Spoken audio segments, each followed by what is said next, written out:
Hi again. 2 in a day, whatever next. Um, so pause. Sorry. For anybody that watched Battlecoat, which I've just recorded, just to follow up the process. After I finished recording, I went into the kitchen and did some tapping. Perhaps you're familiar with tapping, so it's just kind of if you tap around here and you can find sore spots, you'll find two spots that, oh, they're there, that feel sore. So it's just when you cause a system eruption to move to tapping, can help it to transmute. So I went into tapping, and when you're tapping, then you can reprogram the energy. And so I just kept saying, beautiful little girl, beautiful little girl. And then moved into some deep sobbing and just kind of, coughed and spluttered and brought all of that energy up until it moved through. And then had a drink of water and a cup of tea and a piece of cake. And I'm back, and I feel great. I feel great. That was a lovely clearing. So yes, what I'd like to talk about is a little bit more about what's coming up in May. So we've got some pretty heavy hitting astrology going on, and every now and then, when we start to approach a full moon, so we've got a full moon coming up on the 7th of May. Every now and then I go back to its corresponding new moon, which you'll find roughly 6 months ago, just to kind of have a look and see where have I been, because each new to full moon is a cycle. I was talking about cycles the other day, and which cycle have I been working in?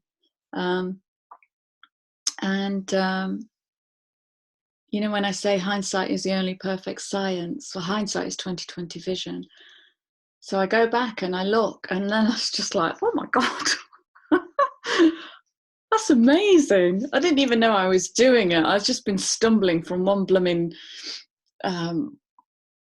rock to another, just bumbling and tripping over, and just this, very 3D, knowing bits and then stumbling and bumbling. But when I look back over the last 6 months, it really, really makes sense. Really, really makes sense. So if it's okay with you, I'm going to share a little bit about the last 6 months and talk about how that's going to play into the collective. Because what I'm sensing is, so this full moon we're coming into is in Scorpio. We've already got Pluto in the system. Pluto rules Scorpio, Pluto is the deep dive. Scorpio is possibly the deepest sign in the zodiac, the most inwardly facing, certainly, and capable of, it's Scorpio 8th house. I'd have to check that, but death and destruction, anyway, or death and rebirth. So I thought, so what I've just done with Battlecoat is kind of to harness all of that deep dive energy in that rebirth energy, in that death rebirth energy of Scorpio. But I sense this full moon is, because that dive was so deep, because this deck of cards came in with a cave. So after I'd done my tapping, I came back in, and while I'm preparing to do this, I was listening to one of my favorite readers who literally used this sentence. Venus, so we're coming into Venus retrograde. Venus will pull us into the cave of our own hearts. Can't make it up. You cannot make this up. So these cards immediately brought in the cave. So I'm sharing the cave. Maybe we can gather there. There's already a table in there. There's plenty of room for thousands of people. So Who knows? Who knows? So, and going down into that cave is going to reveal the root of a certain storyline, it's feeling like. So my storyline was the little girl got hidden in the cave. The little girl's magic was hidden away in the cave because. So I come back and sit down, and I pick the other deck of cards up, these beauties, and I say, can you give me a card for the collective that will open up the next piece of work I do with them? And so 2 cards came out, which I kind of had a question about. They didn't fully sit, but that's fine, because who am I to judge? So the first one that came out is,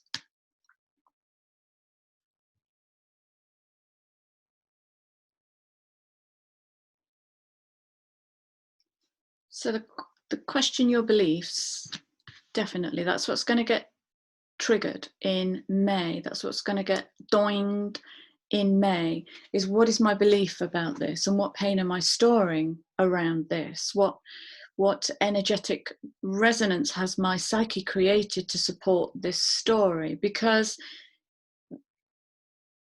it's all within my making, isn't it? It's all within my making. I can create a story, and it can feel a certain kind of way, and I can challenge it. I can flip it upside down. So, okay. So the flipping it upside down for me just looked like turning some deep, deep trauma into art, like that. And here's what might arrive in May for those of us that work with our emotions. Scorpio is very, very, very, very, very, very, very, very, very deep peeps. They are deep peeps. So, yeah, ocean of emotion. We've got Venus in. Find a safe place to express your true feelings. Now, I questioned that one as well, because is YouTube a safe space to express your true feelings? Well, that felt safe. Well, I was terrified, but it felt right. Let's say it felt right for me. So, kind of for the collective, I thought, do I just serve that up? So I've got lovely questions coming in. So I opened up the other deck, and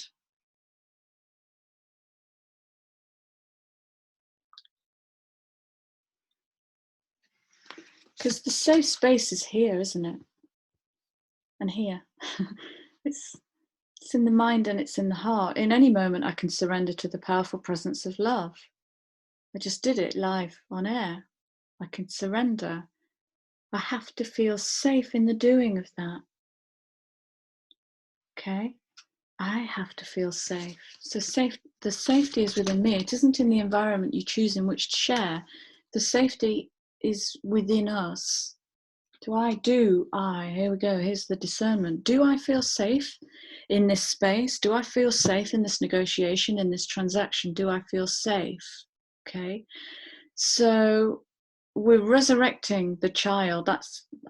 I sense there'll be other stuff going on, but for me, the nubbin is to resurrect this child, this feral, wild, creative, magical being. Because that's what's going to get birthed in the world, this wild art. And when I feel into that, I found this amazing, I can't really call her a blogger because I think she's like a superstar in America now. I think she's like astrologer to the stars, but she writes beautifully. Her name's Chani Nicholas. I'll put the link below. Listen to these words. So this is what she wrote to go with the new moon in Scorpio, which was October 2019. So 6 months ago, we have this new moon cycle in Scorpio, which is ending in a few days. It is up to us to break the spells that keep us asleep to our own magic. There are a million of them, from the systemic to the familial, to the cultural, to the personal, and back again. We are repeatedly told to quell our nature and conform, the most unnatural thing of all. Systems that perpetuate injustice don't want us to know ourselves. They don't want us to accept ourselves as we are, because when we do, we aren't very good consumers, patriots, or parrots. How can we toe the line when we are able to draw our own? How can we be controlled when we refuse anyone else's narrative of our personhood or potential? How can those in power extract our talent for their profit if we take ourselves off the market?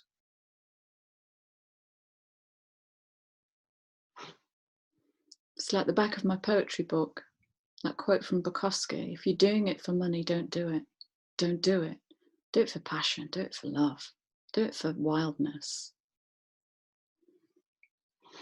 So, big picture is that we are dissolving the paradigm that is within us, that's encoded into us, that makes us run to the back of the cave and hide there. We are going to be taken to the root of where did that begin? Where did I birth that storyline? So what does that look like? If you were a flower, what would that look like in the world? Okay.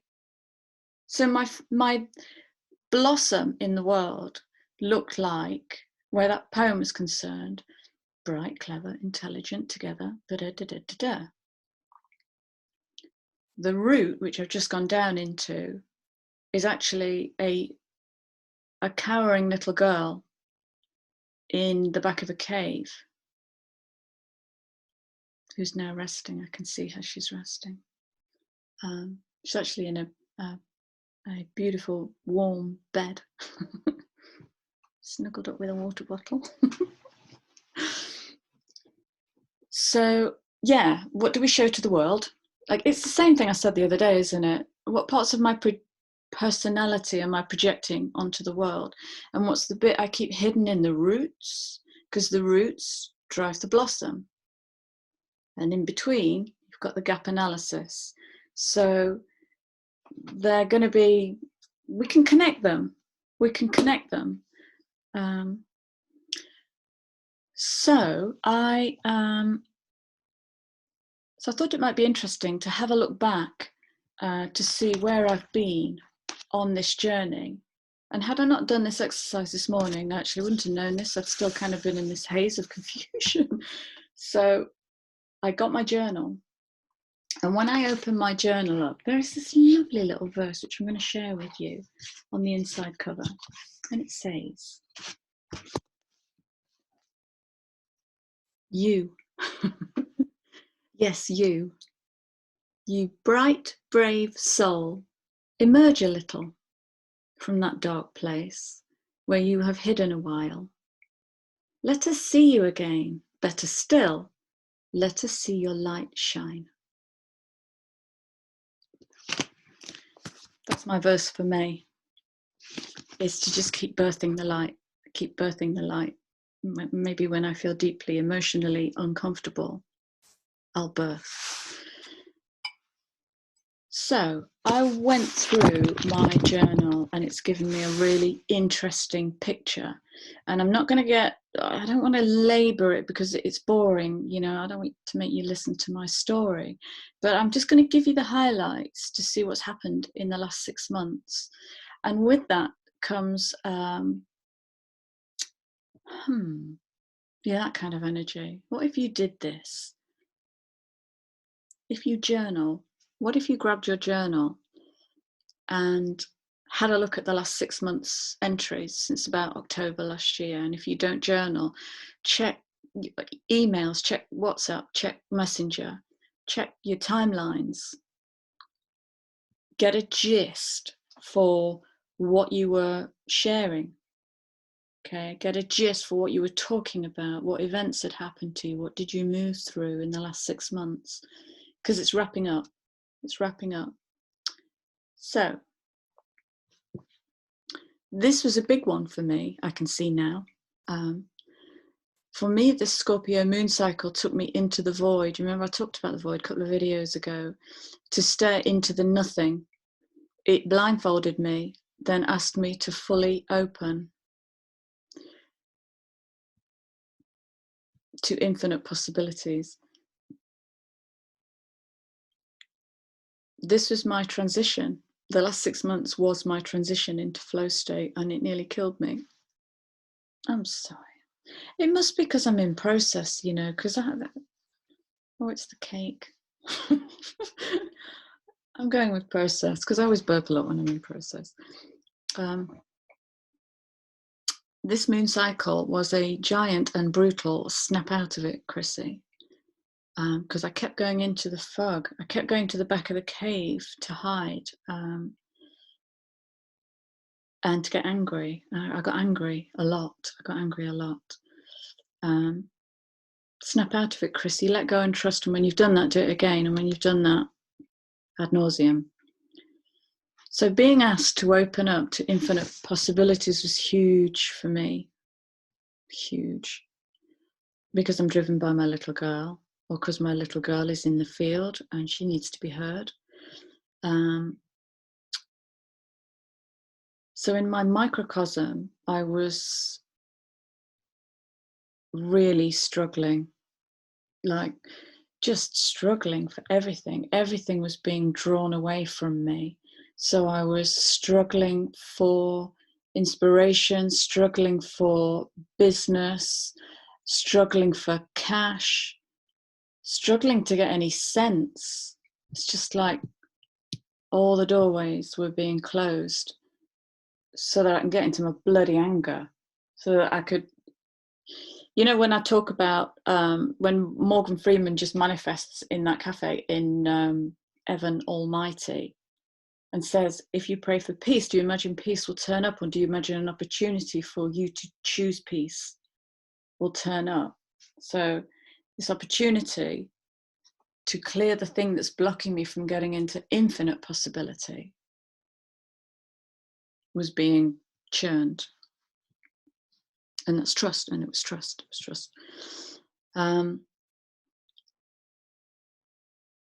So yeah, hungry for direction. So as lost as a soul can be, that's what happens when you're staring into the void, or when you become blindfolded, or when connection to external ease is shut down. You have to find that within. You have to go to the back of the cave and pull out all the rubble. What did I lose in here? What did I lose in here that I now need?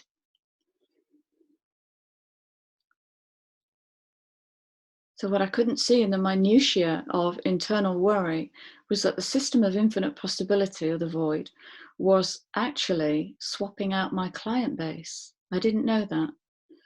And that meant change, and change was beyond my control. Well, you know me, I do like a nice spreadsheet to manage this transition. So I had to let go of professional boundaries, which were actually keeping me small, because what was happening was I was waking up old skills. I was moving through different dimensions, able to access more for the client. But how do I bring this in? How do I bring it in to a set of parameters called boundaries? How do I work with that? And the perfectionist in me just stubbornly refusing to move outside these boundaries, to move into this soulful expression that's going to bring more in. But when you resist great change, it will just come and kick you on your ass, because, you know, was moving towards something I'd already contracted to do. So I knew I was moving into soul path work, but where and how does soul work integrate with counseling? It's the very word, it's the word. So looking back through this journal, here are just the highlights. October, a journey into the underworld and death before the dawn. The next few months would be about challenging my perception of difficult times and meeting life in fear, clearing karmic trauma, allowing my 30-year-old self to stand down and take some well-earned rest, dissolving the searching for answers program and allowing it to fall away as I move more deeply into the surrender of, I see you. I stopped writing with only 4 journal entries in October. I gave in. November, and a surge of brilliant insights, all followed by me. I followed every lead that came to me, and it came through the ether. It just arrived.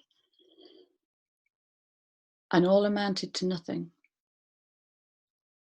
That was divine discontent. That was me fucking raging at spirit. Raging. So that was all my self-importance and sense of entitlement being broken down, my arrogance, my need to control being broken down. How dare you? It's that kind of energy. How dare you send me insights, have me running around following, because I'm so busy and important. That had to be broken down. It had to be broken down. And one after one doors closed in my face in November. Utter frustration, raging at the void, and only 2 entries in November journal. December, ta-da! Breakthrough. I arrive. Oh, I found my inner empress. Something amazing happened in December. Oh my gosh, I went into this space that was just divine. Oh God, still in it. Just this beautiful feminine energy, abundance and fecundity, and just wanting to feed everybody. Beautiful. I found my inner empress and experienced the deepest feeling of abundance I'd ever known, and I had no money. January. Wow. Big downloads, January. I pointed my whole business to 2020 because 2020 had started speaking to me. Insights began not only to pour in, but to flourish. Okay, so they didn't fall on stony ground. They came in and they flourished. I was letting go of my need to know, and the void was serving me up a banquet of gifts and good luck. I even remember saying when I got away with a parking ticket, oh, this is what it feels like to be lucky. You lucky cow. I was blessed. I was just blessed. Fantastic.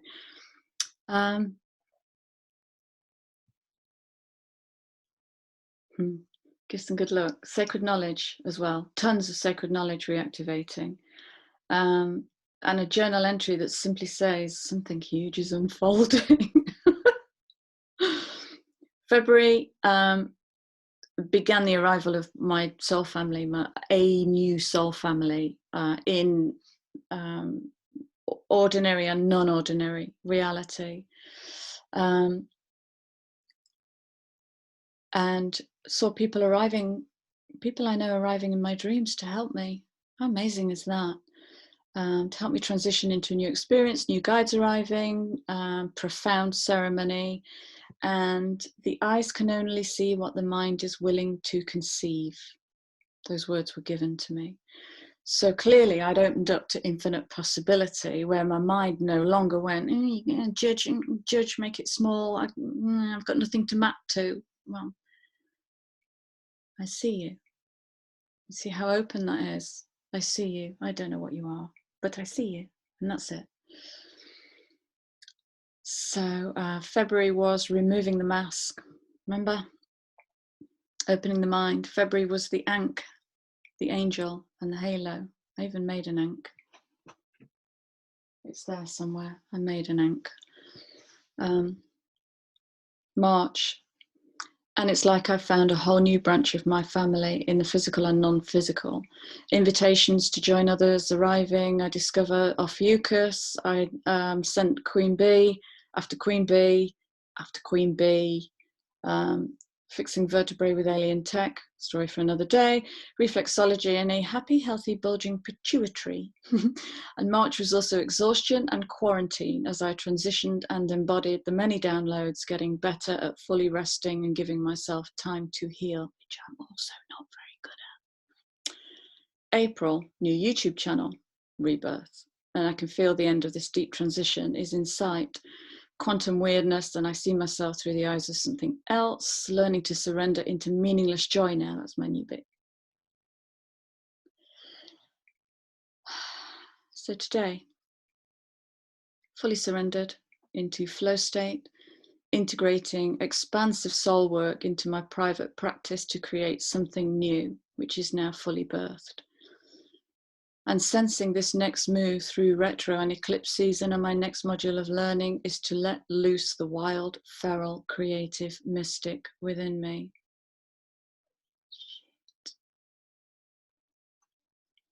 The very antithesis of the parentified child who sought perfection and hospital corners to please her narcissistic parents.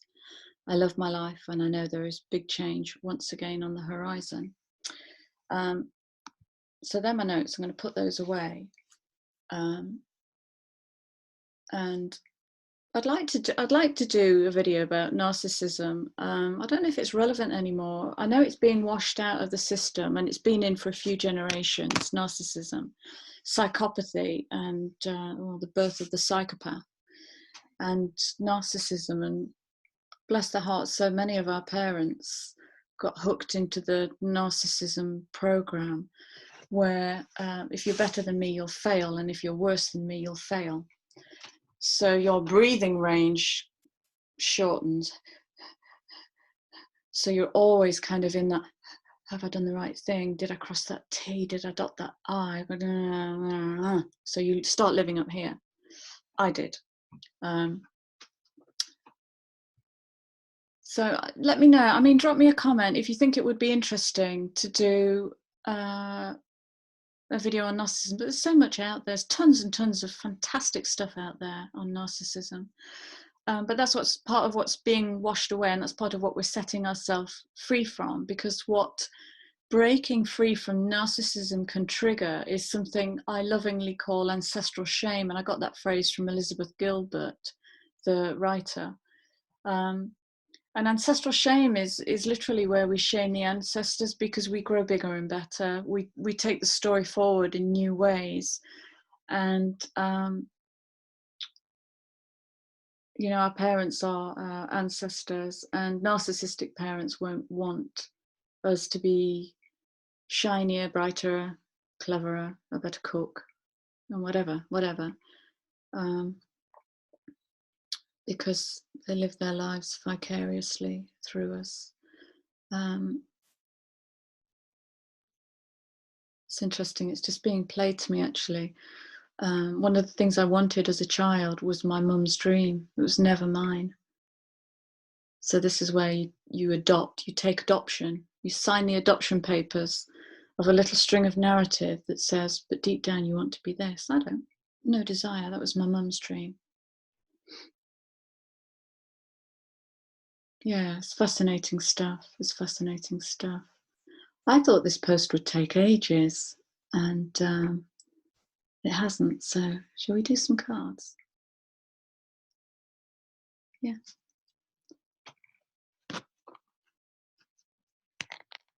Yeah.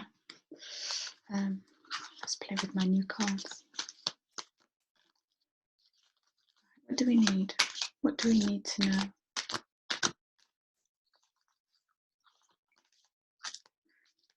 What is it I need to be wide awake on? That's the question I'm hearing. What is it? What is it I need to be wide awake on so I see it when it comes in and I can sit and honour it and do the work with it? Or I can run screaming into the hills, and both are brill. It's up to you. The great potency, the ground is fertile to really let go of what holds us back. Give me any cards. We need to be fully awake.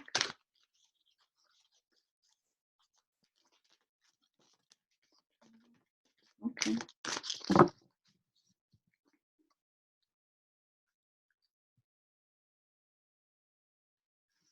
That's interesting.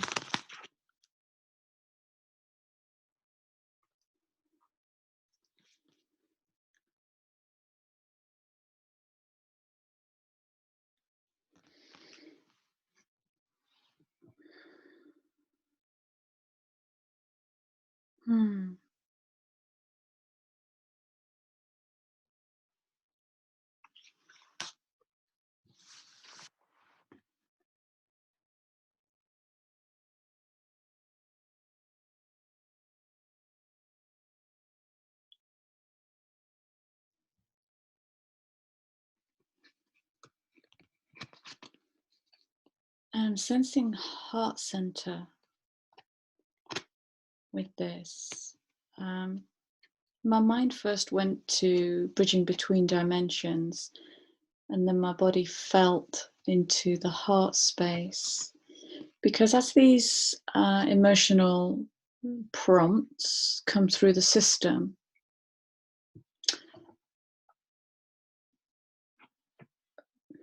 we can bridge to the heart to be in a loving space with an old story that might hurt, and bridging into the heart, I mean literally to bring your awareness to sit in the heart, to build a home in the heart, you know, and to furnish it and take your favorite cards in, or take your favorite crystals in, or whatever, favorite armchair. It is to be in a very, very safe stronghold. This is the safe space, isn't it? Okay, so that takes us back to this then, doesn't it?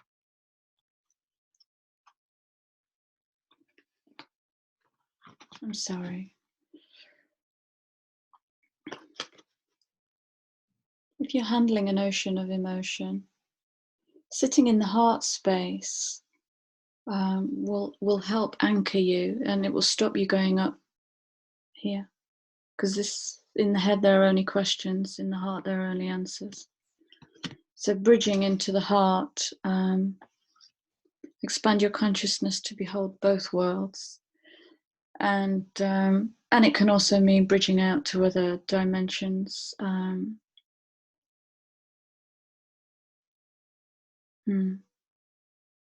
Yeah. And while you're in the heart, you can do this too.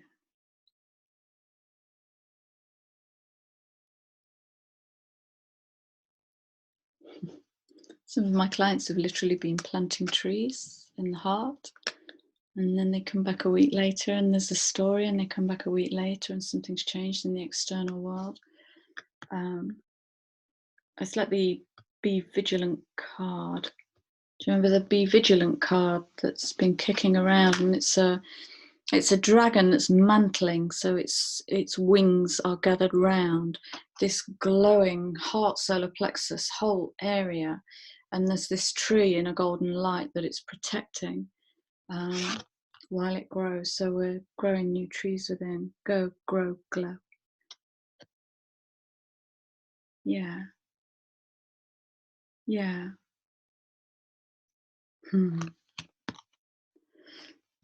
I'm hearing a child say what it wants. It's like the child's seeds of intention. The child wants to plant the seeds of intention in the heart. How lovely is that? Yeah, absolutely. And the underlying theme card.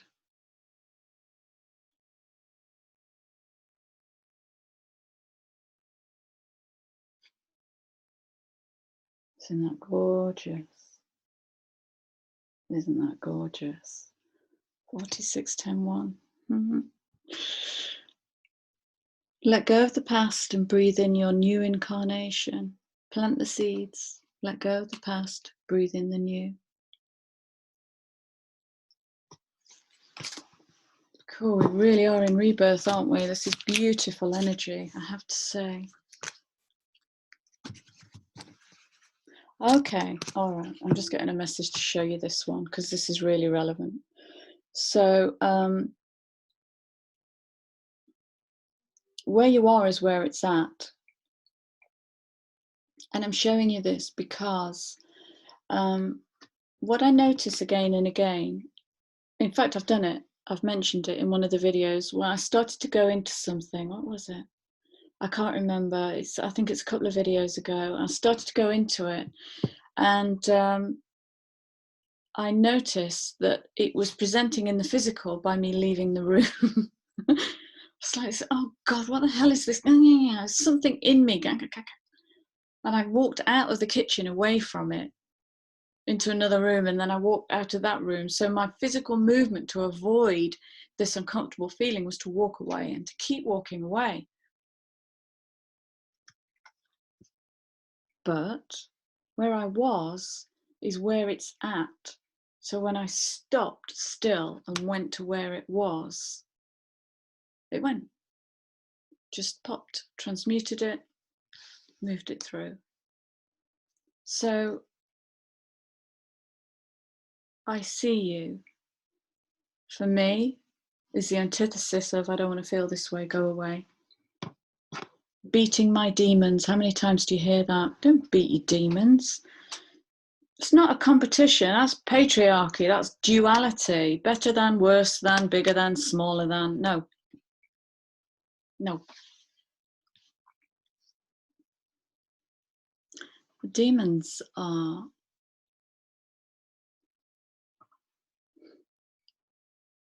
our demons are created by us, and they are the parts of ourselves that we hide in the back of the cave. And because we don't bring light to them, or we don't take them out for a walk, or present them to the world, let them tell their story, then those parts of us change their vibration, and they might change into resentment, frustration, anger, a judgmentalness, a distorted expression anyway of joy. Any distorted expression of joy is coming from something that just needs realigning. It's just about alignment, you know. It's not about right or wrong. It's about coming into alignment with all of the shadow, with all of the parts that we've brought with us, you know. So yeah, where you are is where it's at. If you feel crap, my guidance to you with love would be go and feel crap. How can you bring art to crap? If you feel frustrated and angry, be frustrated and angry. Oh, it's you. Okay. What do you want? What do you want to be in this moment? You want to be frustrated and angry? Well, all right then. It's all you. It's all you. Why wouldn't you? Okay. And a quick kiss from these cards. I don't think there's any heavy advice to come out. They just give kisses. This can be my kissing deck. Fancy bringing the cave in. Isn't that, God, tell you what. Amazing. A kiss for the collective, please. Okay.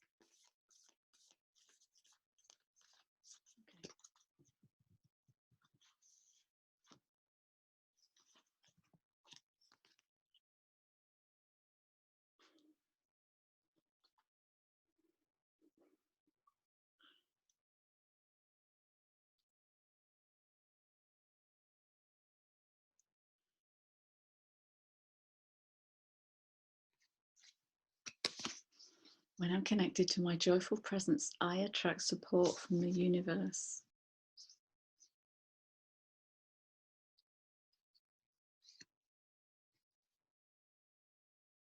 Mm. I might say, when I'm connected to my truth, if my truth in that moment is I feel resentful and angry, then that's me in my truth. In my truth, then, you know, the body supports, it helps to move through. You're in a safe space to begin with. And it creates, every time we process emotional hurt, pain, trauma, sorrow, anything like that, and we create a beautiful, fertile void, and then something comes in. Something comes in. Okay.